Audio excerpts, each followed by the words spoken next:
Hola a todos, todas y todos.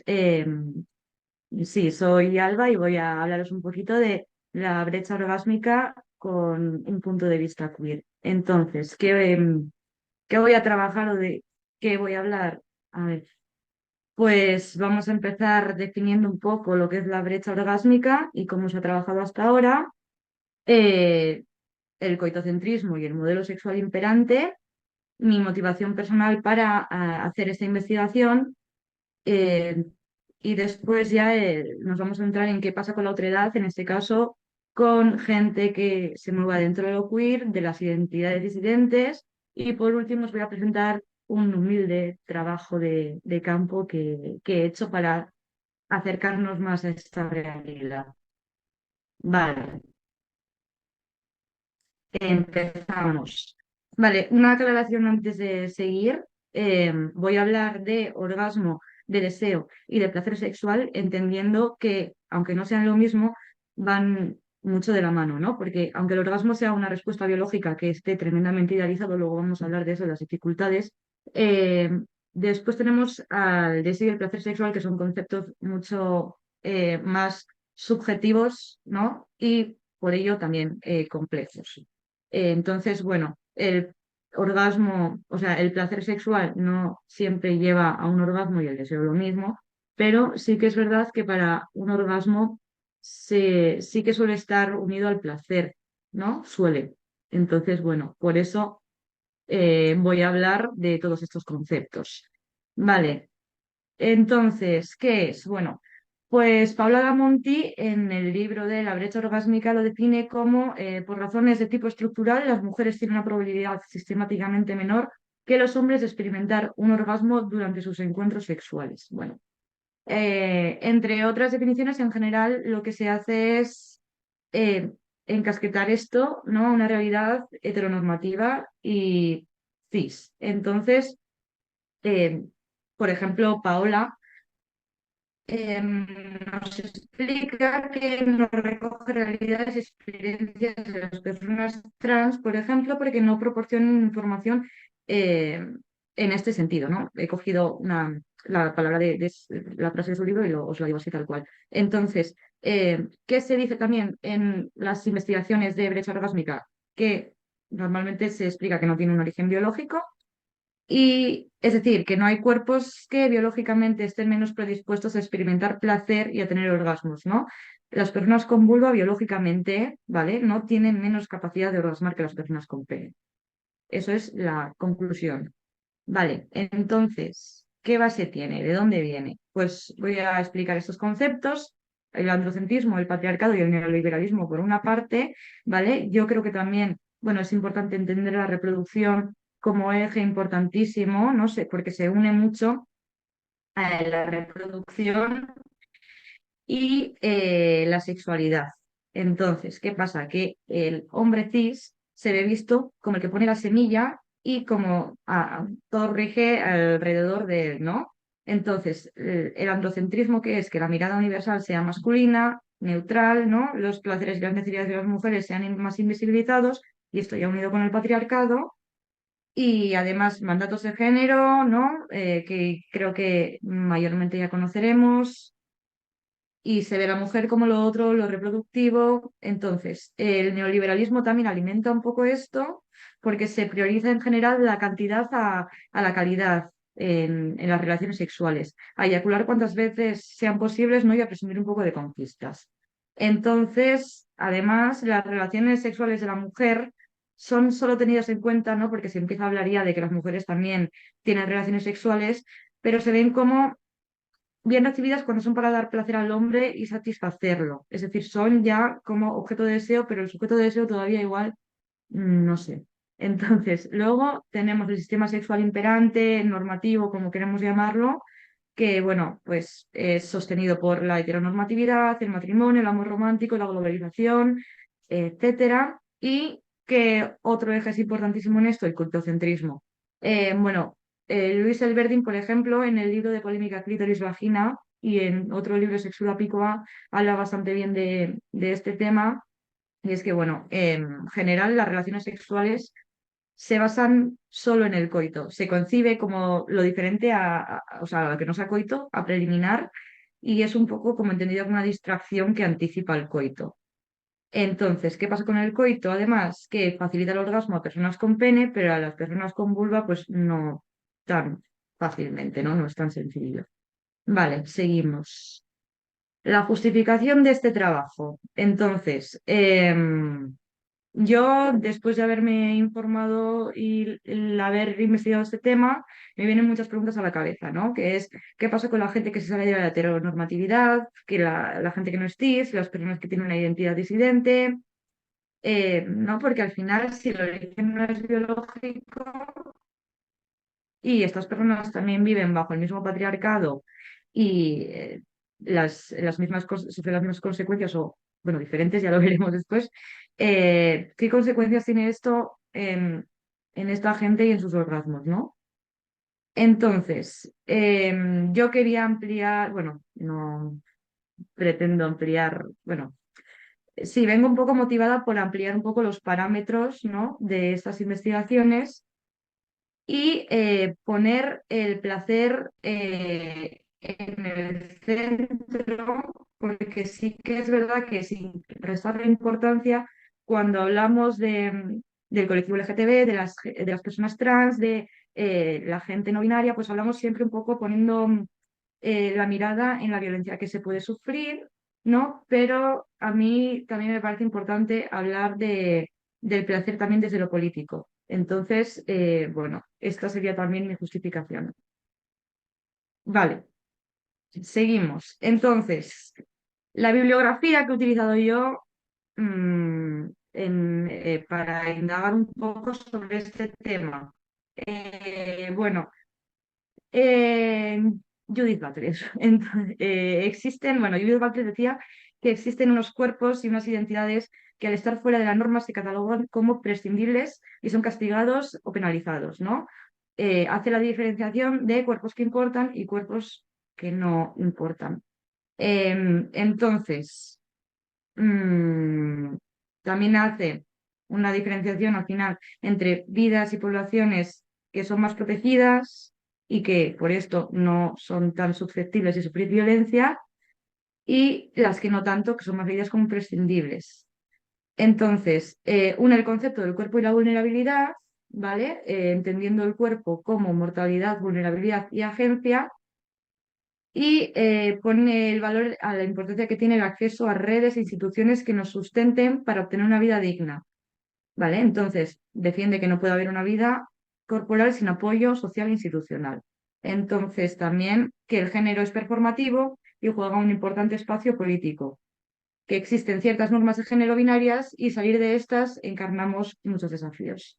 ¿No? Aquí tengo un extracto de un libro de Silvia López, que hace como una disertación de la literatura de Judith Butler, y bueno, pues nos cuenta que el género no es algo que poseemos, sino que construimos a partir de determinados actos corporales que unas veces aceptarán la norma de género dominante y otras la desafiarán, ¿vale? Y esto puede producir penalización que recaerá sobre los cuerpos. Entender el género como performativo implica que actuamos de acuerdo a la interiorización de unas normas de género y al tiempo, en proceso de reproducir esas normas, encarnamos una serie de desafíos. Así, el género es una invención reproductiva y preservada, pero a la vez, cuando actuamos para reproducir esas normas de género, suele suceder que algo sale mal, algo se tuerce. Podemos empezar a sentir incomodidad, rechazo, conflicto, cuestionamiento radical, desacuerdo. Es decir, las ceñidas costuras del género nos dejan marcas en la piel. Bueno, más ideas que me fueron viniendo a la mente una idea que estaba metida en esto fue la importancia de la vulnerabilidad. Y es que acudí a las jornadas de Astursex de este año, Sexología, Leyes, Moral, Educación y Deseo, y hubo una ponencia que daba Marcos Sanz que comentaba un poco el tema de que estamos entre el placer y el peligro. Marcos Sanz describió el sexo como algo material, cuerpo como materia de placer y em, trabajó también la idea de que el miedo es para el otro es para mí y reivindica la idea de que somos subjetos, ¿no? El sujeto y el objeto. Luego, además, habló sobre Milenia Busquets y su libro de Hombres elegantes y otros artículos, donde explica que el sexo entre sujetos no funciona y reivindica que hay que saber ese objeto y además exigir el buen trato, que se nos trate como un objeto valioso.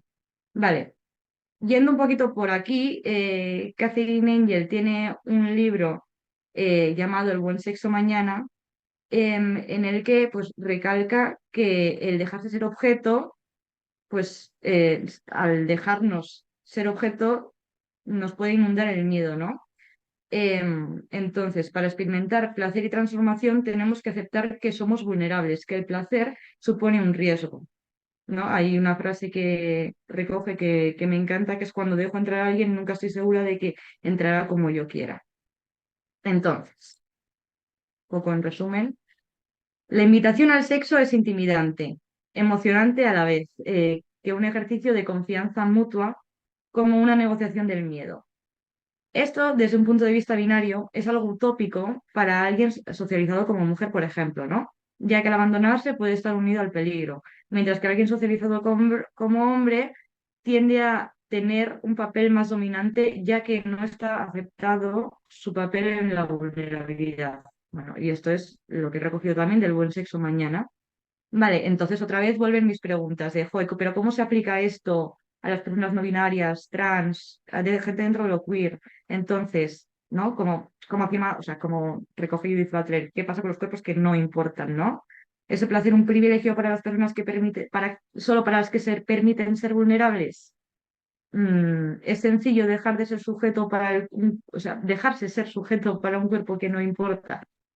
Bueno, pues para responder todas estas preguntas o hacer por lo menos un mínimo de acercamiento a estas, realicé una encuesta, ¿vale? Que es una encuesta cuantitativa en la que, bueno, realmente como solamente conseguí 53 respuestas, hay que tener en cuenta que el resultado es bastante anecdótico y no se puede contar con que recoja la realidad fielmente. Entonces, bueno, hice diferentes afirmaciones y puse el 0 como nada de acuerdo y el 5 como totalmente de acuerdo, ¿no? La primera es, con frecuencia llego al orgasmo en mis relaciones sexuales. Entonces, aquí vemos que hay como un poquillo de todo, pero que la mayoría se posiciona en el totalmente de acuerdo. Para ver si yo sacaba más conclusiones, empecé a analizar las respuestas individualmente por genitales, porque también les pregunté por su identidad, sus genitales y su orientación del deseo. Entonces, recogí que en personas con vulva, el 32,43 está de acuerdo con la afirmación y las personas con pene, un 13,51 no lo están. No recogí ninguna respuesta de nadie que se identificase como intersexual. Entonces, bueno, luego descubrí que pues con estas respuestas tampoco llegaba a una conclusión muy, pues, al final, concluyente, porque, bueno, comparándolo con anteriores investigaciones sobre todo, pues investigaciones, como ya he dicho al principio, dentro de lo heterosexual y cis, pues nos damos cuenta de que, joder, están muy, muy poco polarizadas, ¿no? Por ejemplo, Louise Elberding realizó una en 1999, no, 1993, perdón, en Ascavide, donde el 88,6% de usuarios afirmaron que no llegaban al orgasmo mediante el coito. Eh, entonces, luego en 2017 tenemos otra de la marca Control que recoge que las mujeres afirman, o sea, un 59,7% de casos afirma que tiene dificultades para tener orgasmos y en el caso de los hombres un 23,3%. Entonces, estas respuestas vemos que la del 93 está muy polarizada. En 2017 también, pero bueno, no vemos que a lo mejor no tanto. Y, Y bueno, entonces yo he visto estas respuestas y he dicho, "Anda, si hay un poquillo de todo, ¿no?". Entonces he empezado a sacar hipótesis, ¿no? Como por ejemplo, ahora me doy cuenta que me hubiese encantado preguntar sobre el coitocentrismo, a ver hasta qué punto conciben el coito como el único modelo a seguir en sus relaciones sexuales, en su única práctica, o cuánta importancia le dan, o si necesitan o sienten que la importancia del orgasmo está en el coito, o si no, también me encantaría haber preguntado la edad, por ejemplo, ¿no? Porque a lo mejor podría haber unido la edad con la educación sexual, ¿no? Y pensar que a lo mejor si han recibido más educación sexual, esto se puede diluir un poco más, puede haberse sido afectado. O incluso también otra hipótesis de las mías es que en esta población, al estar metida más en el activismo por pertenecer a una disidencia al final, pues puede que sean personas más trabajadas y por eso tengamos estos resultados. Pero bueno, como ya digo, estas son hipótesis que ahí las dejo. Entonces, más preguntas, más afirmaciones que hice. Suelo alcanzar con más frecuencia el orgasmo con personas con, y aquí vemos también que la mayoría de personas afirma que le es indiferente, ¿no? Entonces, ¿qué más? Aquí ya, además del coitocentrismo, hablé un poco, o sea, además del coitocentrismo, pero además de este tema del orgasmo, hablé un poco del tema de la vulnerabilidad, del placer sexual, unir estos conceptos y volví a hacer dos afirmaciones que son identificarme como persona trans, no binaria, no normativa, en caso de haberlo hecho, me ha facilitado el acceso al placer sexual. Y aquí vemos que una gran mayoría dice que no está de acuerdo.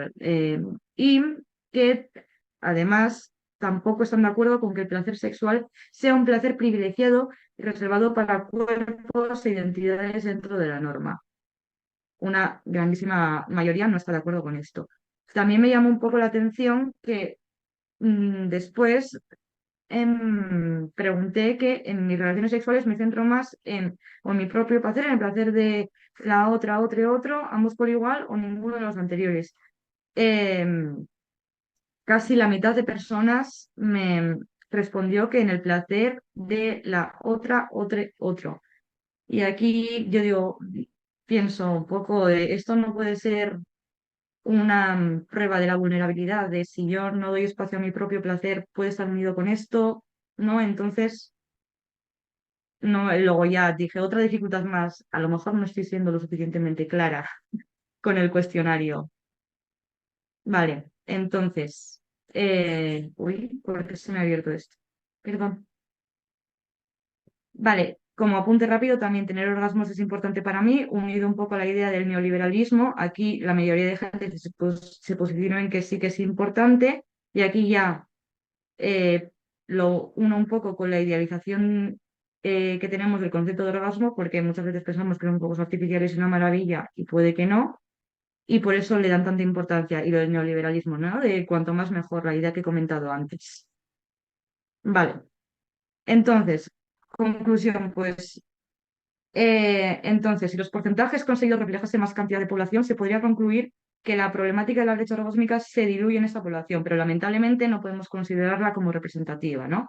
Entonces, ya habéis visto, ¿no? Que he sacado diferentes hipótesis y como correcciones que me hubiese gustado añadir, entonces me llevo un aprendizaje y bastantes ganas de seguir indagando sobre esto. Entonces, eso, os dejo la pregunta que ya os he lanzado de qué papel juega la educación sexual, está esta población más educada sexualmente, la edad, tal, no sé qué, bueno, y, y ya está, esto sería todo. Es que ricasco por escucharme y muchas gracias.